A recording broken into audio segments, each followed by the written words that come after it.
Hello, good day, and welcome to Diebold Nixdorf second quarter 2025 earnings call. My name is John, and I'll be coordinating today's call. Following our speaker's remarks, there will be a question and answer session. In order to ask a question, please press star followed by the number one on your telephone keypad. To withdraw your question, simply press star one again. I would now like to turn the call over to our host, Maynard Vice President of Investor Relations. Maynard, please go ahead. Hello, everyone, and welcome to our second quarter 2025 earnings call. To accompany our prepared remarks, we post our slide presentation to the Investor Relations section of our website. Before we start, I'll remind all participants that you will hear forward-looking statements during this call. These statements reflect the expectations and beliefs of our management team at the time of the call, but they are subject to risks that could cause actual results to differ materially from these statements. You can find additional information on these factors in the company's periodic and annual filings with the SEC. Participants should be mindful that subsequent events may render this information to be out of date. We will also discuss certain non-GAAP financial measures on today's call. As noted on slide 3, a reconciliation between GAAP and non-GAAP measures can be found in the supplemental schedules of the presentation. With that, I'll turn the call over to Octavio. Thank you, Maynard, and good morning, everyone. Thank you for joining us. Before I get to my prepared remarks, I'd like to extend my sincere gratitude to Chris Sikora for his invaluable contributions during his time as Head of Investor Relations. Chris has played a critical role throughout the years, wearing multiple hats at DN, and his dedication and expertise have been instrumental to the company. Chris moves on to head our business finance operations for retail, where his skills and experience will continue to be invaluable with the large retail opportunities and growth we see ahead of us. I'd also like to welcome Maynard as the new Head of Investor Relations. Maynard brings over 25 years of Wall Street and investor relations experience across multiple industries. His deep knowledge and expertise will help build on the strong foundation already in place. We're excited to have him on board and look forward to strengthening the relationship with the investment community and communicating the company's value proposition. Starting on slide 4, Q2 was another standout quarter where we delivered strong performance in our key objectives amidst a volatile global environment, generated the third consecutive quarter of positive free cash flow, and finished the first half with great momentum, giving us confidence in our ability to deliver strong operational performance in the back half of the year. Product orders grew 10% year-over-year, reaching the highest level in 3 years. Our backlog now stands at approximately $980 million. This momentum, combined with our robust first half, gives us conviction to reaffirm our full-year outlook, with the business trending toward the higher end of our range for revenue, adjusted EBITDA, and free cash flow. Our solutions continue to see strong demand in the market, and we remain focused on exceeding the expectations of our global customer base. Gross margins expanded 50 basis points year-over-year and 120 basis points sequentially, driven by favorable product mix and our commitment to continuous improvement, lean principle, and pricing discipline. Demand for advanced ATMs with cash recycling and video teller capabilities is accelerating across multiple markets. In Q2, we achieve a historic milestone, positive free cash flow for the third consecutive quarter and first half of the year. To maximize shareholder value during the quarter, we repurchased $30 million of DN shares, reflecting our priority of returning capital to shareholders and our strong belief in the long-term value of our company. Let's move on to slide 5. We had a great second quarter that we're very proud of. As my team and I shared during our Investor Day, we have multiple ways to win across our markets and deliver for our shareholders. Our 3-year growth plan, shared at our February 2025 Investor Day, is on track. Here is how we're executing. We're capitalizing on market opportunities. Diebold Nixdorf is a leader in a $32 billion banking and retail automation market that we serve. Our innovative self-service solutions continue to gain traction and are well-positioned to capture growth in this highly attractive market. We're driving disciplined growth and profitability.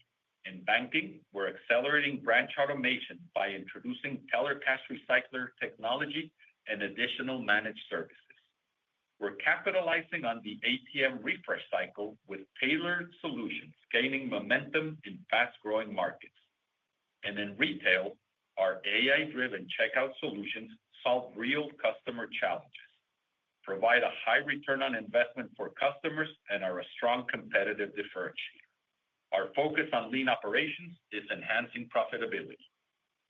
Our first half free cash flow success sets the stage for $800 million in cumulative free cash flow by 2027, with 60% plus conversion and approximately 15% adjusted EBITDA margins, all while maintaining a fortress balance sheet. Now, let's turn to slide 6, where we will discuss the progress on our growth acceleration strategy. In Q2, we made solid progress advancing our key priorities. In banking, we are seeing the benefits of branch automation, cash recycling, and our fit-for-purpose strategy. In the Middle East, we introduced dual power ATMs that opened the door to new customers and opportunities. QNB was the first bank in the Middle East to deploy DN's extra high-capacity DN Series 500 with bulk cash deposit capability and the highest deposit recycling and dispensing capacity in the market. We also recently announced the rollout of state-of-the-art interactive teller machines with Kuwait International Bank, which are video capable, can instantly print and activate debit cards, and facilitate high-value deposits and withdrawals. These advanced recycling ATMs essentially serve as a branch in a box, and customer acceptance has been great. We also spoke about our new line of ATMs rolling out in India. These are purpose-built to be compact and very energy efficient to meet the needs of the market. We expect to see continued growth in this large market and are encouraged by our pipeline and product wins, as this fuels growth in our install base and long-term higher margin service agreements. In retail, AI continues to change the way our customers think about their operations. In Q1, we announced wins with a large European customers, and I am now pleased to share that we have our first live customer in the U.S. A mid-sized grocer has rolled out the first 18 stores operating our Smart Vision product. The feedback we've received has been tremendous, supporting our optimism that the increasing number of pilots and proof of concepts we're running will lead to long-term growth opportunities. In fact, Dynamic Smart Vision shrink reduction, age verification, and produce recognition technology was recognized by a leading French retail industry publication, LSA, and won its Tech for AI Business Award. It's nice to see the solution winning external accolades.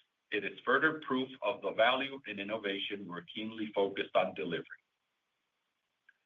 On the product side, we launched retail manufacturing in Ohio to serve our North America customers, building upon our local-to-local manufacturing strategy. I am extremely proud that through implementing lean principles, we were able to optimize our overall footprint and strengthen our U.S. manufacturing capabilities. In services, my commitment to our customers is to make DN the prime example of service quality and the most trusted service provider in the industry. To strengthen our ability to deliver the outstanding service that we are committed to providing, we are consolidating our repair centers, further rolling out technician software, and adding field technicians to support our growing portfolio. A clear example of this is the rollout of our upgraded field technician software in Canada, which produced improvements in response time, call rates, incident rates, so we're accelerating the initial deployment in the U.S. World-class service is the top priority for Diebold Nixdorf. Additionally, in Q2, our centralized operations center in Ohio went live. This center efficiently controls dispatching, training, and parts logistics for our technician network in North America, where we will continue to invest to drive efficiency and growth. We have seen positive early results with real-time monitoring of customer KPIs, driving improvements in client satisfaction. We are delivering innovation with our products and solutions that address real problems, driving efficiencies and creating lasting value in our markets for customers and shareholders. Now, on to slide 7. Continuous improvement is critical to our success, not only to drive margin improvement, but also to ensure our teams are safer, more productive, and the most efficient in the industry. I recently visited our manufacturing facility in Paderborn, Germany, and I'll tell you that the team is incredibly motivated. From just 1 year ago, we've been able to meaningfully reduce floor space and improve first time through in manufacturing, an important metric that reduces rework and enhances product quality. I am very proud of the team for what they've been able to accomplish. In services, we're laser focused on not just consistently meeting, but exceeding our service agreements. Our lean principles are key to supporting the enhancements to our service, leading to greater productivity, faster repairs, and fewer repeat calls, resulting in greater efficiency, higher customer satisfaction, and more business for us. One of the enablers to launching retail manufacturing in Ohio were our lean principles. We freed up space and increased future opportunities for growth. I am proud of how our U.S. manufacturing team has embraced continuous improvement and lean as a way of life. Lastly, I wanted to highlight our work in Poland, where we're consolidating our European repair and service operations. A new simplified delivery model developed with direct involvement of our install and repair technicians will help us improve efficiency. As you can see from the photos, our teams are committed to continuous improvement and enhancing our operations through lean principles. Overall, the momentum we've generated in the first half gives us confidence 2025 will be another great year of progress for our company. With that, I'll turn it over to Tom to walk through our financial results. Thank you, Octavio. Starting on slide 8. Overall, we're very pleased with our second quarter and first half results. Our execution gives us strong confidence in our full year outlook, which we currently see trending toward the higher end of our guidance ranges. Product backlog at the end of the second quarter increased to approximately $980 million, up from approximately $900 million at the end of the first quarter on strong new order entry, which was up 10% year over year, led by banking. As we shared previously, we expected revenue to be weighted towards the second half given customer project activity, and this is playing out just as we expected.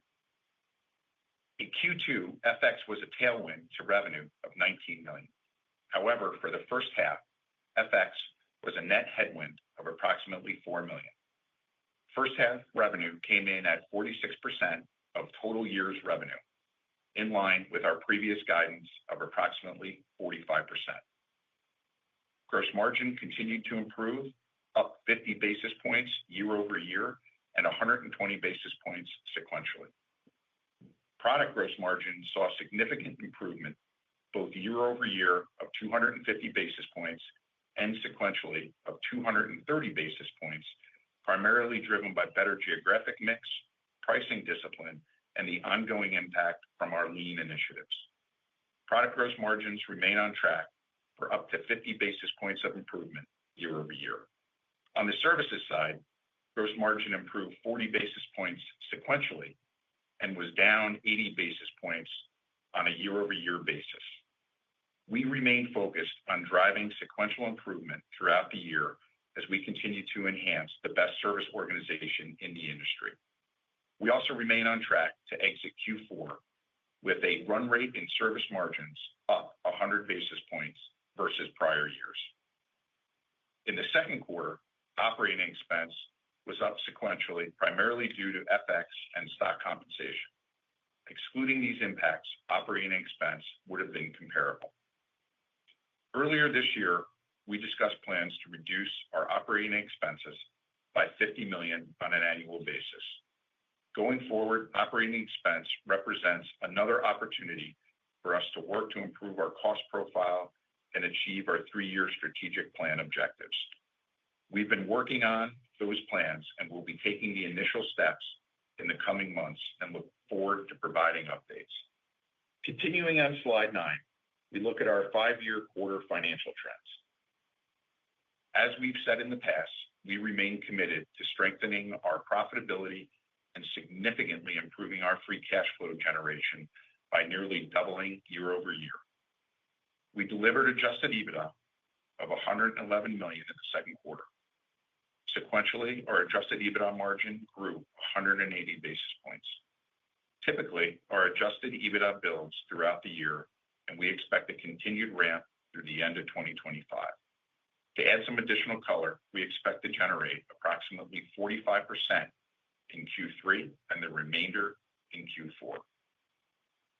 We also generated $13 million of free cash flow in Q2. This is the third consecutive quarter of positive free cash flow and the first time in DN's history of positive free cash flow in the first half of the year.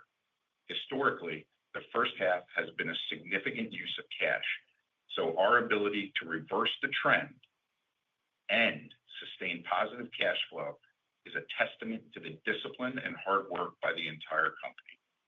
We feel confident about our ability to improve free cash flow conversion to 40% plus in 2025, which again nearly doubles our 2024 free cash flow generation. Moving to slide 10, banking continued to deliver solid quarterly results behind favorable geographic mix and disciplined pricing. Revenue was up $50 million sequentially, and order entry was strong, supporting our revenue outlook for the year. Gross margin was up 140 basis points year over year and 180 basis points sequentially, led by product margin expansion, driven by favorable product and geographical mix, pricing discipline, and our ongoing lean initiatives. Going forward, we expect to continue driving solid ATM refresh activity and momentum in all geographies, and we are encouraged by the first orders of our teller cash recyclers in our branch automation strategy. We're very pleased with how our strategy is playing out, with strong hardware growth that will positively impact our service operations. Turning to slide 11, in retail, we drove sequential growth in order entry, revenue, and backlog in Q2. We are more optimistic than ever that the second half will bring on a firm recovery in our retail business and fuel sequential and year-over-year improvement throughout the remainder of 2025.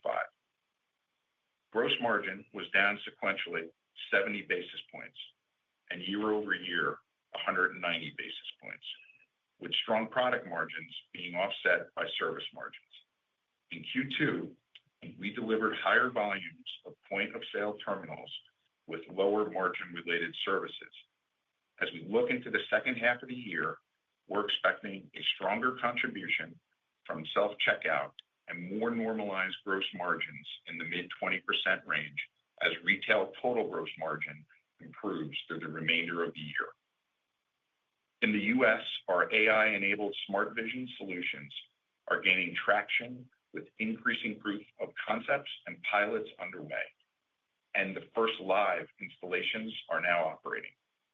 The long-term outlook in retail remains positive. We are especially excited about our dynamic smart vision capabilities and early positive signs in North America with a growing pipeline. Moving ahead, let's review our guidance on slide 12. We see the business trending toward the higher end of our guidance across revenue, adjusted EBITDA, and free cash flow. Our strong start in the first half of the year, combined with current demand levels and our backlog, reinforces this outlook. We expect total company revenue to continue building throughout the year with an approximate split of second half revenues at 45% in Q3 and the remainder in Q4. On a constant currency basis, we expect to grow at least approximately 1%. Under current conditions, we also expect FX to be a tailwind of approximately 1% for the year. Our multiple operational levers, whether it's gross margin or OpEx improvements, have given us the ability to achieve the higher end of our adjusted EBITDA guidance of $470 to $490 million, despite the impact of tariffs. For the second half of 2025, we expect to generate approximately 45% in Q3 and the remainder in Q4. In Q2, taking into account discrete one-time tax benefits, we were able to achieve an effective non-GAAP tax rate of 33%. As a result, we expect our non-GAAP effective tax rate for the year to be in the 40% to 45% range. We expect free cash flow to once again be positive in Q3, similar to Q2. For the full year, we are trending toward the higher end of our expected range of $190 to $210 million, representing 40% plus free cash flow conversion. We are extremely confident in our ability to nearly double free cash flow based on lower interest expense, adjusted EBITDA growth, and significantly better working capital management. We remain confident in our ability to deliver another strong year of financial results for the company and our shareholders, and once again demonstrating our commitment to doing what we say. Turning to slide 13.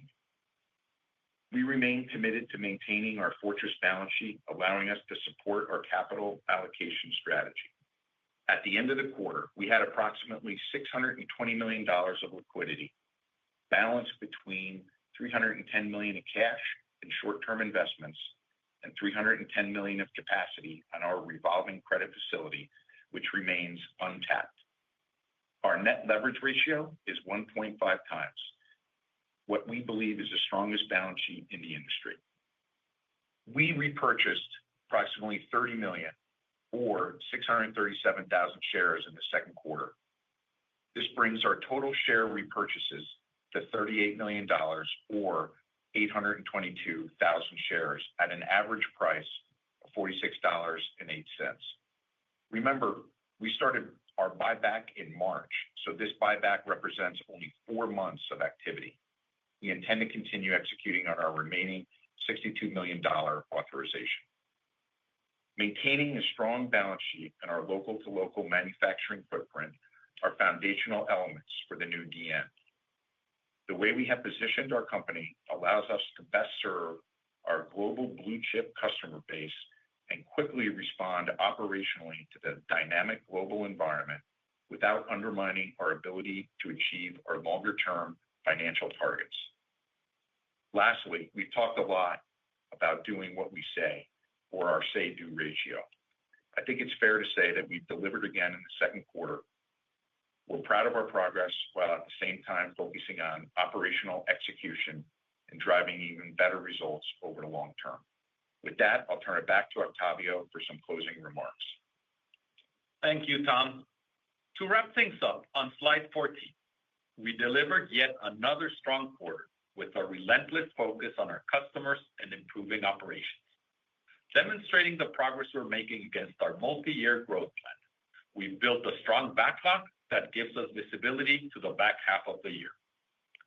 In banking, we're gaining momentum with a growing customer pipeline for teller cash recyclers and tailored solutions in fast-growing markets, while the refresh cycle continues to progress. In retail, we expect to see continued sequential improvement for the remainder of the year. Our pipeline continues to grow, particularly in the North America market. We continue to make great strides in building more efficient operations through a disciplined, lean culture, and there's still much more to come. And of course, we will continue to focus on maintaining a fortress balance sheet with a target of nearly doubling year-over-year free cash flow generation and returning capital to shareholders. In closing, I'd like to thank our loyal customers, partners, employees, and shareholders for their trust and support. We've laid a strong foundation for long-term success, and I am optimistic about the opportunities ahead. And with that, operator, please open the line for questions. Thank you. We will now begin the question and answer session. As a reminder, in order to ask a question, please press star followed by the number one on your telephone keypad. If you would like to withdraw your question, simply press star one again. Our first question comes from the line of Matt Somerville with D.A. Davidson. Please go ahead. Thanks. Morning. I was hoping maybe to start with retail. Expand a little bit on the fact that you have all this confidence regarding, that business inflecting in the second half of the year. Can you speak to where that is being driven from a pause versus SCO standpoint? Is it North America? Is it Europe? And then can you maybe discuss a little bit how the funnel in North America may be starting to mature, and if you'd be willing, maybe put a value on that North American funnel? Thank you. Yeah, thanks, Matt, for the question. Look, in the quarter, what we saw was a much higher mix of point of sale revenue versus SCO revenue. That mix unfavorably impacts us in terms of margin performance from the perspective of, not only services, but hardware as well. Some of that backlog and order entry growth that we're seeing, and Octavio will comment on this in a second, it's led by banking, but we're seeing really positive signs of recovery in retail. And, we remember in that backlog sits our Deutsche Post win, which we would expect to start converting into product sales, towards the end of this year or early next year as well. So we remain confident that over the next quarters, we'll be able to sequentially improve both revenue, operating profit, and margin as well. Yeah, probably just adding to Tom's comment, Matt. Remember, we started the year with big expectations for North America. We created a very focused strategy. We understand where the opportunities lie in the market. We have a targeted pipeline. We identified the 40 best accounts for us to target initially this year. We've engaged with most of them. We have pilots in many of them. Again, these are some of the largest, grocers, general merchandising companies in the U.S. Again, it's a long, complicated sales process where we're trying to unseat, formidable incumbents. But I am convinced that as we keep showcasing the capabilities of our products and our solutions, that particularly I am very impressed with all the pilots that we're driving, or all the proof of concepts and pilots that we're driving with our AI solution. That gives me a lot of confidence. As far as the size of the pipeline, probably I can't comment on an exact number, Matt. But what I can tell you is if you think of our business, where our European business has always been 80-85% of our total revenue, I can tell you that our North America pipeline now supports the idea that we will have a North America business that is growing much faster than the rest of the world for us. Again, be it from a small basis, but we're very optimistic about that, and the team is very focused on it. Thank you. Maybe as a follow-up, it was mentioned several times in the prepared remarks, but can you talk a little bit about the TCR, the penetration rates as they sit today across the major geographies, and I guess, where you see banks prioritizing branch automation? Is it more at the ATM? Is it more at the teller counter? And I guess, are you seeing verified sort of cross-sell opportunities between those two products? And maybe just, again, I've asked this in the past, using a baseball analogy, what inning are we in with TCR adoption? What inning are we in with, recycling, the recycling-led replacement cycle? Thank you. Thank you, Matt. And thank you for asking that, because talking about TCRs is probably my favorite thing to do nowadays when I'm with customers in banking. So remember, the TCR, the hardware that we're deploying to take recycling into the teller line, is part of our broader branch automation strategy. We will be launching officially this strategy, or deploy, kind of communicating it more broadly in our Intersect customer event later this month. But what it basically boils down to, when you think of the cash ecosystem at a branch, it encompasses the ATM, the teller line, and the vault. So through our services, through our hardware, and through our software, we're now able to manage that complete cash ecosystem. So when I think of branch automation services, it encompasses the ATM where we can do, just sell you the hardware or manage it completely for you. Now we will be able to help you manage the cash at the teller line by selling you the hardware with our recyclers, keeping tabs on where that cash is, whether it's a teller at the ATM. Our products are interoperable, so we can change cash from one device to the other and provide you a complete view on how you're operating the cash ecosystem at the branch level. This resonates with banks tremendously. As you know, cash operations is one of the biggest cost drivers in any retail network, and this is really providing a strong ROI for customers. I would say that we're in the, for us, we had our first significant order with for teller cash recyclers this quarter. I'm extremely proud of the team because this is a customer that wasn't our customer for ATMs, wasn't our customer for teller cash recyclers. And again, this opens the possibility to start at the branch level, but then move to the ATM.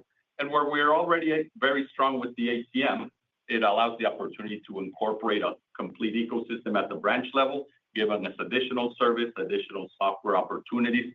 And more importantly, as banks look to outsource more of these functions, I think that having the ATM, the branch, and the vault, and being able to provide a holistic view really changes the value proposition that we bring. So again, we're very early in that. So I'm proud of the progress that we've made. And I'm also proud that these teller cash recyclers are being manufactured here in Northeast Ohio for our North America market, which is the one with the highest adoption rates right now for us.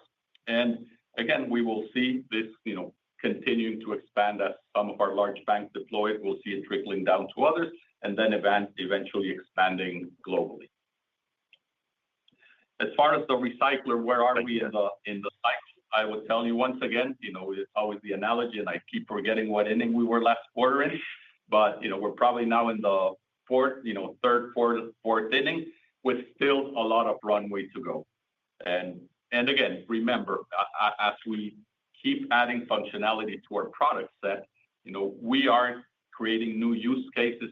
You heard me talk about some of the Middle East wins, where now in one of our large recyclers, we're able to print debit cards. We're able to, incorporate video teller technology. So I think we're taking all these components and really creating a very strong value proposition for our banking customers. Appreciate the color. Thank you. Your next question comes from the line of Antoine Degault with Wedbush Securities. Please go ahead. Thanks for taking my question. Just Octavio, you mentioned about the Indian market, and it's clearly a very large addressable market. And you mentioned that the ATMs you sell there are more compact and energy efficient. Overall, are you able to achieve a similar margin profile in these machines? And just can you speak more broadly to the opportunity ahead in India? Thanks. Yeah. So Antoine, India is probably one of the largest ATM deployer markets today, or one of the largest ones. We built our strategy around local manufacturing in India with a more compact, more energy efficient product, smaller footprint, because that's what the market needed. So this new redesigned product that meets all of our DN series quality standards, does allow us to compete and command, similar margins to those that we have in the rest of Asia Pacific. Remember, the importance of this market is that it is a very fast-growing hardware market, and one where we weren't particularly, strong since we had exited manufacturing there a couple of years ago. By re-entering, this allows us to once again start growing our install base there. And the important part is, as we grow this install base, we have a very strong service annuity for the future. And I would say that the service annuity, in the APAC markets is, probably one of the strongest margin profiles that we have, as many as these customers like to give the service of their ATMs to their OEM providers.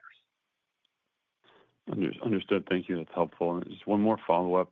Just want to confirm that you're looking for retail product gross margin to lift in the second half as scope picks up. And to expand a bit on that, I'd assume growth efforts in retail, either smart vision or the incremental software features or the push into North America, should be margin accretive for your retail business. Is this the right way to think about things? Yeah, what I would encourage you to think, Antoine, is we will get better in margins in Q3 in retail. We will get better in margins in Q4 in retail, and we will also see revenue growth in Q3 and Q4. So as Tom said, we're very optimistic about the growth in retail, and this is driven by what we're seeing, a steady European market with slight recovery and some large projects that we need to deliver there, and our continuous efforts into growing in North America. Understood. Maybe last quick one on the tariffs. I know you mentioned maybe $5 to $10 million or $7.5 million at the midpoint, which is down significantly from your initial assessment, which I think called for about $20 million of annualized costs related to tariffs.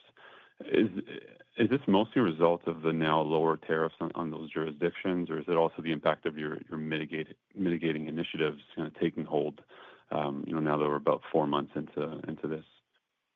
Yeah. So I'll let Tom talk about a little bit the kind of the tariff rates and all those calculations, because to be honest, as they change every day, I have a hard time figuring them out.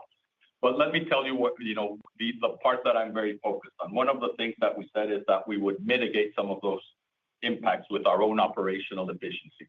One of the impacts that we had or that we were forecasting last quarter was importing the engine of our recyclers, the RM4 modules from Germany. We would manufacture them in Germany and then distribute them to our multiple, manufacturing facilities, whether it was Ohio, Manaus, Brazil, or India.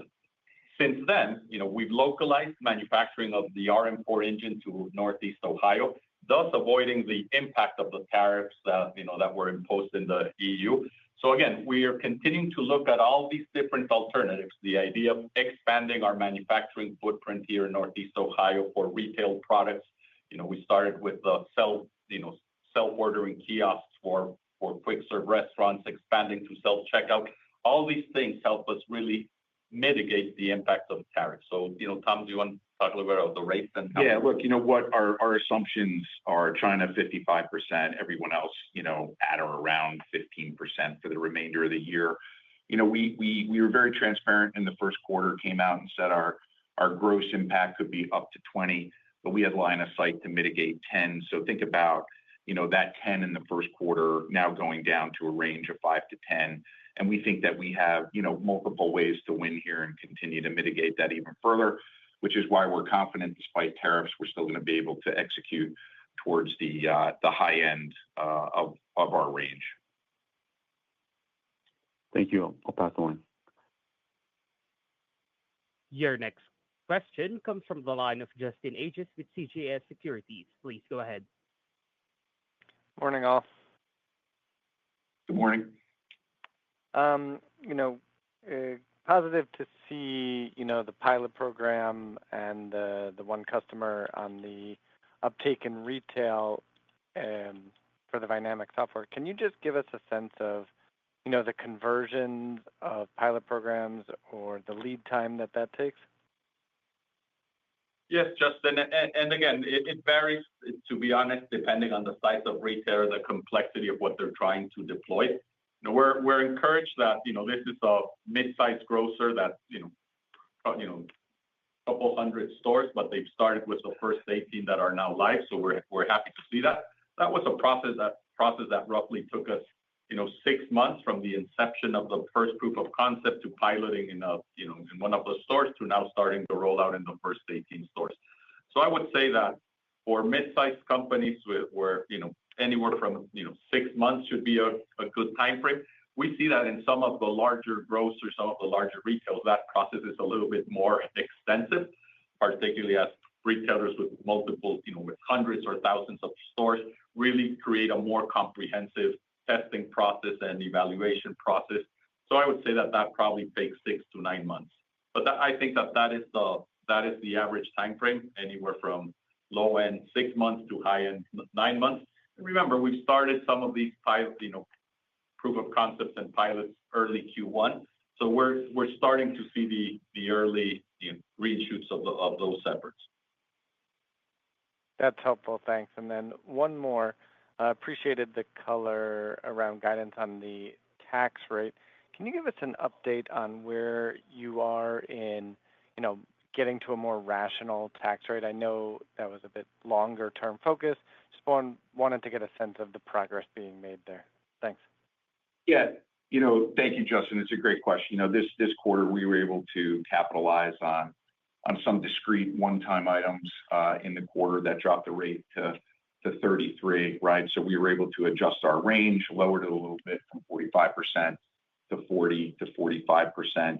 Again, some of the tax planning initiatives and strategies are going to take some time to not only implement, but then also manifest themselves in our results. So we are still committed to doing what we said at IR Day. And by 2027, we believe that we can drive the rate down to the low to mid 30s. And we think that at that point would be a sustainable type of range for us, right? We do have, good, I guess it's a good problem, maybe a bad problem of making a lot of our money in high tax jurisdictions like Brazil and Germany and the US. So it's a little bit more of a headwind for us, but we're confident in our ability to lower that rate over time. And not only rate, but some of the cash tax payments as well. I appreciate the color there. Thanks for taking the questions. Of course. Your next question comes from the line of Matt Somerville with D.A. Davidson. Hey, Matt. Just a couple of follow-ups. I want to make sure I want to make sure I understand kind of the go-forward cadence in services gross margins.